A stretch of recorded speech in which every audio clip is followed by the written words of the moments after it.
यमराज ने बताया, मनुष्य को मौत नहीं मारती, यह 6 अवगुण मारते हैं। एक समय की बात है, भगवान श्री राम अपनी राजसभा में बैठे हुए थे। तभी वहां पर एक सेवक ने आकर बताया कि आपके पिता तुल्य बूढ़े मंत्री सुमंत की मृत्यु हो गई है। उनकी स्त्री सती होने के लिए आपकी आज्ञा चाहती है। इस प्रकार श्री राम यह बात सुनकर तुरंत सुमंत के घर पहुँचे और वहां पर जाकर उन्होंने सुमंत की जन्म कुंडली मंगवा कर देखी तो पता चला कि सुमंत की आयु तो 9,999 वर्ष और 11 महीने की थी, जिसमें से सारी आयु तो बीत चुकी थी, केवल 9 दिन शेष बचे हुए थे। यह देखकर प्रभु श्री राम ने गुरु वशिष्ठ को बुलवाया और उनसे कहा है, गुरुदेव, सतयुग में मनुष्य की आयु 1,00,000 वर्ष की निश्चित की गई है,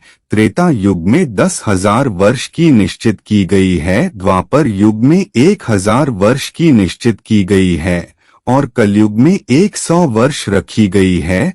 फिर भी यमराज ने मेरे राज्य में मेरा अपमान करके इस नियम का उल्लंघन किया है। मेरे मंत्री की आयु अभी पूरी नहीं हुई है, पूरी होने में अभी 9 दिन बाकी है, तो उन्हें यमराज यहाँ से क्यों ले गए? मैं भी यमराज को बांध कर ले आऊंगा और सुमंत को जीवित करवाऊंगी। इतना कहकर प्रभु श्री राम गरुड़ पर बैठकर यमराज की नगरी चल दिए। तब रास्ते में उन्होंने पासों में बंधे हुए सुमंत को देखा, जिन्हें यमदूत ले जा रहे थे। देखते ही प्रभु श्री राम ने यमदू को मारकर सुमंत को यमदू के हाथों से छुड़ा लिया। यह देखकर यमदू ने विनय पूर्वक कहा, हे राजा राम, हमने आपका क्या बिगाड़ा है जिसके लिए आपने हमें ऐसा दंड दिया? प्रभु श्री राम कहने लगे, यमदू, तो अभी इसके जीवन के 9 दिन बाकी है, तो तुम इन्हें पहले ही क्यों ले जा रहे हो? जब इनके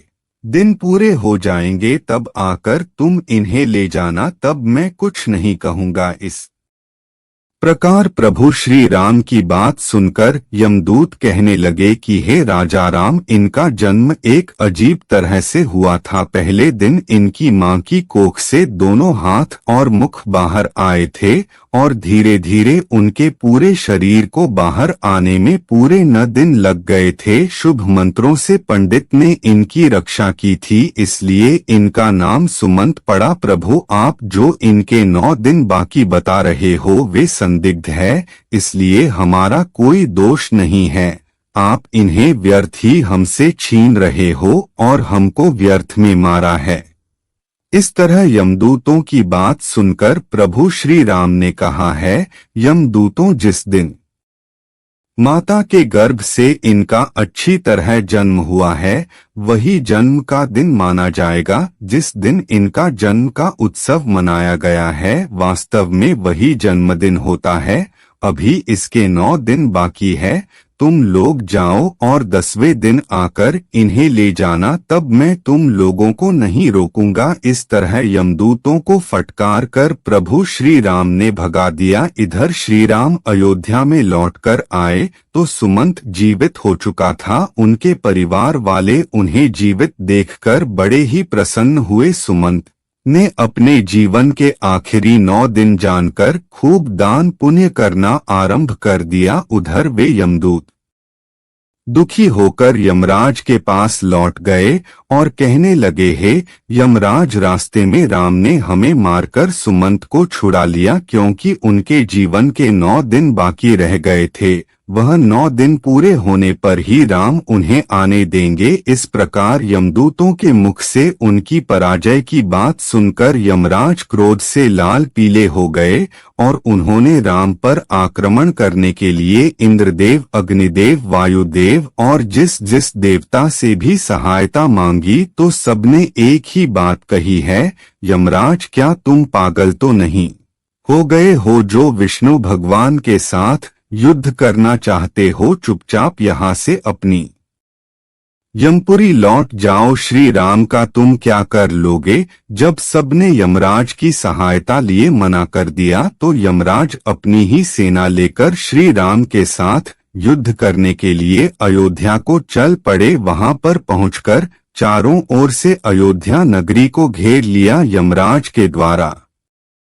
अयोध्या नगरी को घेरा हुआ देखकर प्रभु श्री राम ने लव को यमराज से युद्ध करने के लिए भेजा। राम के छोटे पुत्र लव और यमराज के बीच भयंकर युद्ध होने लगा। लव के बाणों से यमराज के सभी योद्धा क्षण मात्र में ही धराशायी हो गए। उन सब की यह हालत देखकर यमराज और भी ज्यादा क्रोधित हो उठे। अंत में यमराज ने लव पर अपना यमदंड छोड़ दिया। यमदंड को देखकर लव ने यमराज पर ब्रह्मास्त्र छोड़ दिया, जिसे देखकर यमदंड वापस लौट गया और लव के द्वारा छोड़ा हुआ ब्रह्मास्त्र यमराज के पीछे पड़ गया। ब्रह्मास्त्र को देखकर यमराज प्राण बचाने के ये भागने लगे। उधर जब सूर्यदेव ने देखा कि ब्रह्मास्त्र से यमराज का बच पाना मुश्किल है, तो घबराकर सूर्यदेव राम के छोटे पुत्र लव के पास आए और प्रार्थना करने लगे, हे पुत्र, इस ब्रह्मास्त्र को लौटा कर यमराज के प्राण बचा लो, क्योंकि तुम हमारे ही वंश में उत्पन्न हुए हो और यह यमराज मेरा ही बेटा है। क्या तुम अपने पूर्वज यमराज को मार डालना चाहते हो? इस प्रकार सूर्यदेव के निवेदन पर लव ने ब्रह्मास्त्र को लौटा लिया। तब यमराज अपने पिता सूर्य को आगे करके श्री राम के पास गए। श्री राम ने सूर्य देवता का पूजन किया। यमराज ने श्री राम से क्षमा मांगी। युद्ध भूमि में जितने भी आदमी मर गए थे, उन पर इंद्रदेव ने अमृत वर्षा करके सबको जीवन दान दिया। उसके बाद श्री राम ने यमराज से कहा कि जब तक मैं अयोध्या नगरी पर शासन कर रहा हूँ, तब तक तुम उन्हीं मनुष्यों को अपने लोक में ले जा सकते हो जिनकी आयु पूर्ण हो चुकी है। उसी दिन से राम ने पूरी पृथ्वी पर यह घोषणा करवा दी कि आज के बाद कोई मनुष्य अपने नित्य क्रम को ना छोड़े, ब्राह्मणों का कोई अपमान ना करें, किसी के साथ द्वेष भाव ना रखें, कोई किसी के धन को ना चुराए, और अगर धन चुराए तो उसे दंड मिलेगा। दुराचार को कड़ा दंड दिया जाएगा। धर्म कर्म सदा होता रहे। यदि किसी की अकाल मृत्यु हो तो तुरंत हमारे पास लेकर आए, उसे तुरंत जीवित किया जाएगा। यमराज को भगवान श्री राम ने यह सख्त निर्देश दिया था कि हमारे राज्य में कभी भी किसी की अकाल मृत्यु नहीं होनी चाहिए। तब यमराज ने कहा है, प्रभु, मैं तो वैसे भी किसी को नहीं मारता हूँ, सब अपने कर्मों से ही जन्म और मृत्यु पाते हैं। मैं तो निमित्त मात्र हूँ। आयु पूर्ण होने पर मिलने वाली मृत्यु और अकाल मृत्यु का प्राणी स्वयं ही कारण होता है, इसमें किसी का कोई दोष नहीं होता है। मुझे तो आपने माध्यम बनाकर जो जिम्मेदारी सौंपी है, मैं तो उसी का पालन कर रहा हूँ। जन्म देने वाले और मारने वाले तो आप हो। आपके द्वारा लिखे गए विधान में से मैं तो किसी के जीवन में एक क्षण ना तो घटा सकता हूँ और ना बढ़ा सकता हूँ। यह तो आपके हाथ में है। भगवान, आप चाहे तो मृत्यु का समय पूरा होने के बाद भी प्राणी को आयु प्रदान कर सकते हैं। आप चाहे तो उसे समय से पहले भी मृत्यु प्रदान कर सकते हैं। आप चाहे तो ब्रह्मा के लिखे हुए लेख को भी बदल सकते हैं, और आपने यह किया है। आपके राज्य अभिषेक के लिए वशिष्ठ मुनि ने शुभ मुहूर्त निकाला था, फिर भी आपने राजाना बनकर वनवास धारण किया था। सब कुछ आपकी इच्छा के अनुरूप ही होता है। सुख दुख, जीवन मरण, लाभ हानि मनुष्यों के स्वयं कर्मों की उपज होती है। यह 6 अवगुण मनुष्य की आयु को क्षीण करती है। अभिमान, व्यर्थ का बोलना, त्यागहीनता, क्रोध, उदर पूर्ति, दोस्त से विद्रोह, यह 6 अवगुण तीखी कटार है जो मनुष्य की आयु को घटा रहती है। यही अवगुण मनुष्य का वध करते हैं। रावण, कंस, हिरण्यकश्यप, इन्हें मृत्यु ने नहीं मारा, इन्हें मारा था उनके अभिमान ने। शिशुपाल, दुर्योधन, शकुनी, कर्ण को मृत्यु ने नहीं मारा, इन्हें मारा था इनके बड़पन ने। जो दोषों को नहीं त्याग उनमें लिप्त बना रहता है, उसे उसके दोष ही मृत के समीप पहुंचा देते हैं। क्रोध ऐसा राक्षस है जिसके सर पर बैठ जाए उसकी बुद्धि और विवेक को खा जाता है, और क्रोध वर्ष ऐसा कर जाता है जो मृत्यु तक स्वयं ही पहुंच जाता है। मनुष्य खाने के मामले में भी कभी कभी वह इतना गिर जाता है कि अच्छा बुरा कुछ नहीं देखता। खाने योग्य वस्तु है उसे भी, और ना खाने योग्य वस्तु है उसको भी खा जाता है। तरह तरह के जहरीले पदार्थों का सेवन करने से अपनी आयु को क्षीण कर डालता है।